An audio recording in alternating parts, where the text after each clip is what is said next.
The quiet thud of boots on carpet, the splintering crack of wood under force, the giggling and taunting that followed. It all shattered the silence of the small, dimly lit home on the edge of town. 3 shadows moved like wolves through her living room, expecting weakness, vulnerability, fear, but what they found was something else entirely. Under the flickering hallway light, just as they turned toward the back bedroom, one of them froze. A jacket, black, thick, unmistakable, hung on a coat hook by the wall. The bold yellow letters screamed back at them like a warning bell. Her name was Elise Rowan. 43. Soft-spoken, solitary, and often overlooked. She moved to the sleepy town of Elk Ridge just 9 months ago, renting a modest house on the outskirts near the woods. Most people in town knew her as the strange, quiet woman who wore baggy sweaters, kept her eyes down in the grocery store, and never attended Sunday service. To the bored teens of Elk Ridge, she became an easy target. A rumor here, a joke there. She was haunted, crazy, or worse, hiding something. It's funny how people fear what they don't understand, and when fear doesn't turn to compassion, it turns cruel. The 3 boys, Tyler, Mason, and Cody, were no older than 19, high on recklessness and desperation for attention. What started as name calling on her front lawn turned into smashed garden pots, a dead crow left on her porch, and finally, one stormy October night, they decided to break in. They didn't know who Elise used to be. They didn't know that behind the quiet demeanor was a woman with scars deeper than they could imagine. Scars forged in the aftermath of tragedy, loss, and redemption. 10 years earlier, Elise was a top-tier behavioral analyst with the FBI's BAU, the Behavioral Analysis Unit. She'd worked on some of the darkest cases imaginable, peering into the minds of serial offenders and helping families find closure in the face of horror. She was brilliant, intuitive, and brave.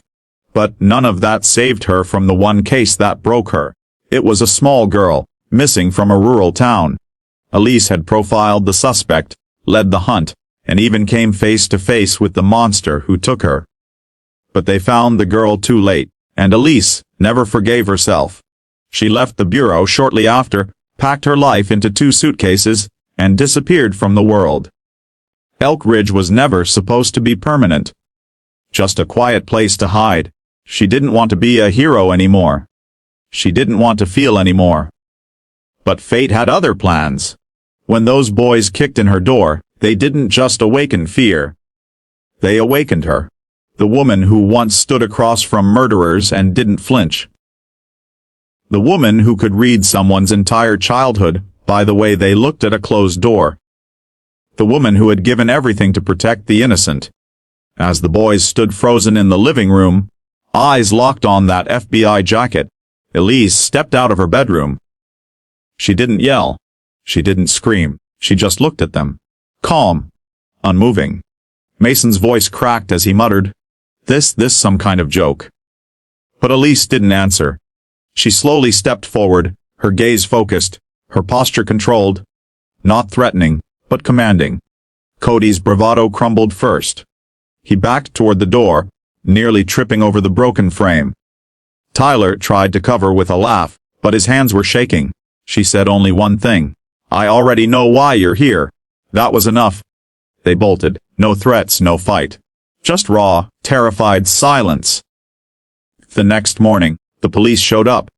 Elise had filed no charges. When questioned, she simply said, "They were scared." That's enough for now. The sheriff, an older man named Dwight, had always thought of Elise as a mystery wrapped in grief. But that morning, he looked at her differently. With respect, and maybe a little awe. Word spread fast through Elk Ridge. The boys said nothing. But their silence was louder than any confession. Something changed in town after that night. People began to wonder about Elise. Not with suspicion, but with guilt.